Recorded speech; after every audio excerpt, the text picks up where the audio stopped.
नमस्कार दोस्तों, welcome to my channel सहज धारा स्पिरिचुअल सोल्स। जय श्री माता जी।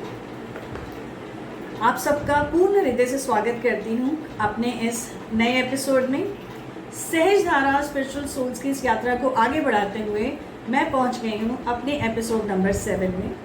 उससे पहले मैं उन सभी भाई बहनों का, अपने सारे सहजी भाई बहनों का पूर्ण हृदय से धन्यवाद करती हूँ जिन्होंने मेरे पहले एपिसोड्स को बहुत सम्मान दिया, सराहा, प्यार दिया और उसे लाइक करके सब्सक्राइब किया। उद्देश्य सिर्फ इतना है, उन स्पिरिचुअल सोल्स की हेल्प करना जो अपनी आध्यात्मिक उन्नति के लिए इधर उधर तलाश रही, डिवाइन पावर के साथ एक कनेक्शन इस्टेब्लिश करना चाहती हैं। उन्हें एक सही प्लेटफॉर्म देना, उन्हें सहज योग के साथ जोड़ना ताकि वो भी अपनी ज़िंदगी में आध्यात्मिक उन्नति करके अपनी ज़िंदगी को खुशहाल कर सकें। हम सब बहुत ज़्यादा ब्लेस्ड हैं जो श्री माता जी हमारे इस जीवन में हैं और आज तक इतने वर्षों से उन्होंने हमारे अंदर अपनी वो महक को कायम रखा है।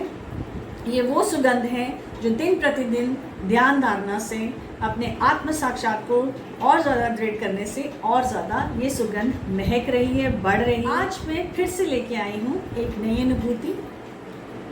आज हम मिलेंगे श्रीमती रेणुका नागपाल जी से, जो कि सहज योग में कई सालों से हैं, और आज हम उनसे जानेंगे कि उनकी सहज योग में यात्रा कैसी रही, वो कब आई, कैसे आई और सहज में आकर उन्होंने क्या पाया। मुझे पूरा यकीन है कि श्रीमती रेणुका नागपाल जी को सुनने के बाद आपका विश्वास और भी दृढ़ हो जाएगा कि आत्म साक्षात्कार कर लेना, उसको पाना कितना ज़रूरी है और आत्म साक्षात्कार को पाने के बाद उसके ऊपर प्रैक्टिस करना, मेडिटेशन करना कितना ज़रूरी है और सहज योग करने के क्या फ़ायदे हैं। मैं श्रीमती रेणुका नागपाल जी का पूर्ण हृदय से इस सहज योग स्पिरिचुअल धारा में बहुत बहुत स्वागत करती हूँ। सुनते हैं श्रीमती रेणुका नागपाल जी से उनकी सहज योग की यात्रा की अनुभूतियाँ। जय श्री माता जी। मेरा नाम रेणुका नागपाल है। हम लोग सन 2000 में सहज योग में आए और तब से अब तक सहज योग से जुड़े हुए हैं। जुड़े ही नहीं हुए बल्कि हमने सहज में बहुत कुछ पाया, बहुत कुछ जाना, बहुत कुछ समझा। सहज योग में हम काफ़ी मैंने इधर उधर ध्यान के प्रोग्राम्स अटेंड किए थे, क्योंकि बेसिकली मैं योगा टीचर हूँ दिल्ली एडमिनिस्ट्रेशन में, और उसी के अनुसार कुछ जॉब के कारण कुछ वैसे भी मेरा चित्त था भी मैं ध्यान करूँ, कैसे ईश्वर से कनेक्टेड हूँ। तो मैंने बहुत सारे ये सब जितने भी हैं, आर्ट ऑफ लिविंग, विपश्यना, ये सब अपना पहले ही किया हुआ था, लेकिन कहीं भी मुझे जो है वो सेटिस्फेक्शन नहीं मिली, क्योंकि वो थोड़ा सा बताते थे, थोड़ा सा ऊपर उठे चक्रों तक, उसके बाद फिर क्या, वो मेरी खोज पूरी नहीं हुई थी। तो यूँ समझिए कि मैं इस खोज के लिए भटक रही थी। तो एक दिन हम इधर ईस्ट पंजाबी बाग सेंटर है हमारा सहज योग का, उसके आगे से भी जा रहे थे, वहाँ बोर्ड लगा हुआ था श्री माता जी निर्मला देवी का। वहाँ देखा और मन में हुआ कि भी इसको भी देख लेते हैं, जहाँ हमने इतना ट्राई किया शायद यहाँ से कुछ मिल जाए। फिर ये भी एक मिरेकल कहूँगी, मेरे स्कूल में मेरी प्रिंसिपल बन के आई जो एक सहज योगिनी थी। उन्होंने हमें सबको स्टाफ में सहज के बारे में बताया। मुझे एकदम से मन में यही आया कि ये तो ठीक है और ये शायद मेरे लिए ही यहाँ पर आई हैं, पोस्टेड हुई हैं। उसके बाद हमने जाना शुरू कर दिया सेंटर, लगे रहे, क्योंकि दिमाग जो है वो बुद्धि ज़्यादा चलाई, क्योंकि इतना सब भटक चुके थे इधर उधर, बहुत मेडिटेशन की। तो वो सब भटकने के बाद क्वेश्चंस बहुत थे कि क्या, क्यों, कैसे। थोड़ा समय ज़रूर लगा, लेकिन श्री माता जी की एक कृपा रही है हमारे ऊपर, मैं तो इसको कृपा ही कहूँगी कि उन्होंने हमें जोड़े रखा, नहीं तो शायद और भटकना पड़ता। तो माँ की बहुत बड़ी ये कृपा रही कि हम श्री माता जी से जुड़े रहे और धीरे धीरे धीरे धीरे सहज में आगे बढ़ते रहे। सहज के प्रोग्राम्स अटेंड किए, सेमिनार्स अटेंड किए, सहजी लोगों से जिनकी गहराई है उनसे बातचीत की, और अपने आप को, मैं ये तो नहीं कहूँगी कि पूरी ऊपर तक पहुँच गए हैं, लेकिन काफ़ी कुछ हमने प्राप्त किया।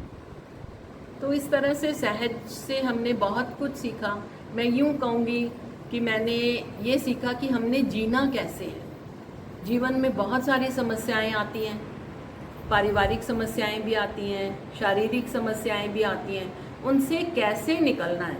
सहज में आकर हमने ये सीखा कि हमने अपनी समस्याओं का समाधान कैसे करना है, कि हमने कैसे अपने जीवन को आगे ले जाना है और कैसे परमात्मा की वो शक्ति जो पूरे संसार को चला रही है उससे कैसे जुड़ना है। तो ये सब हमें सहज में सीखा। और इसके साथ साथ तो इस तरह से सहज से हमने बहुत कुछ सीखा। मैं यूँ कहूँगी कि मैंने ये सीखा कि हमने जीना कैसे है। जीवन में बहुत सारी समस्याएं आती हैं, पारिवारिक समस्याएं भी आती हैं, शारीरिक समस्याएं भी आती हैं, उनसे कैसे निकलना है। सहज में आकर हमने ये सीखा कि हमने अपनी समस्याओं का समाधान कैसे करना है, और हम स्वयं के गुरु बन जाते हैं। हमें कहीं इधर उधर भटकने की, पंडितों के पास जाने की, एस्ट्रोलॉजी वालों के पास जाने की ज़रूरत नहीं पड़ती कि हमारा आगे क्या होगा। हमें अपने आप ही हम अपनी जवाब जो हैं हम अपने हाथों पे चैतन्य से उसको जान सकते हैं कि क्या हमारे लिए ठीक है, क्या गलत है। हमारे अंदर कॉन्फिडेंस आ जाता है, और हम सबसे ज़्यादा ये है कि हम डिसीज़न मेकिंग बन जाते हैं। हमें पता रहता है कि हमने कौन सा रास्ता चुनना है। जैसे आजकल बच्चे हैं इतना भटक रहे हैं जॉब के लिए, कॉलेजेस के लिए या स्ट्रीम के लिए, क्या करें क्या ना करें।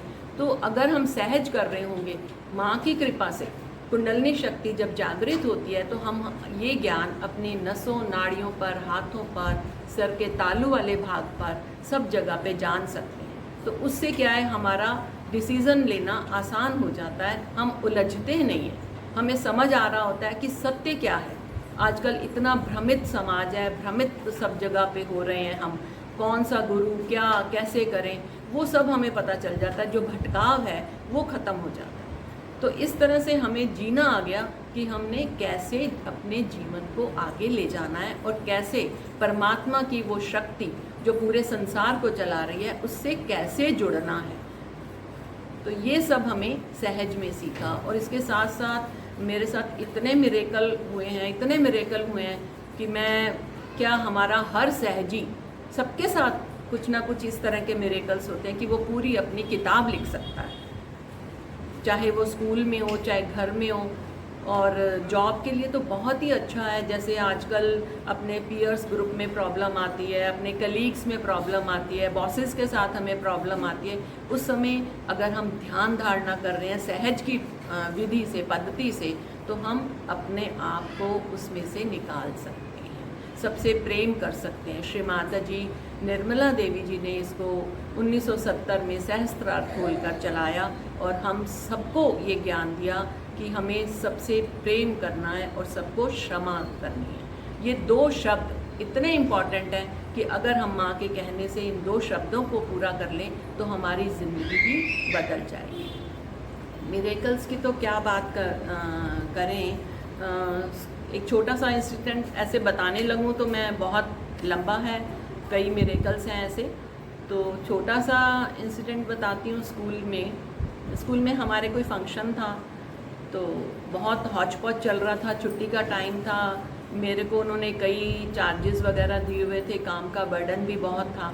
तो बीइंग ए योगा टीचर मुझे भी प्रैक्टिस करानी थी। अगले दिन एनुअल डे था, तो सब पॉलिटिशियन और इधर सब बड़े बड़े लोगों को बुलाया हुआ था, अपने बॉसेस को। टाइम था नहीं, तो मैंने किसी से रिक्वेस्ट की, अपने जो डांस करवा रही थी टीचर, कि मैं प्रैक्टिस करा लेती हूँ, तो आप पहले मुझे करने दो। उसने कहा नहीं पहले तो हम ही करेंगे, अब टाइम ओवर हो रहा है, ये है वो है। ठीक है, मैं चुप कर गई, बिल्कुल शांत, क्योंकि माँ ने यही सिखाया कि हमें शांत होना है।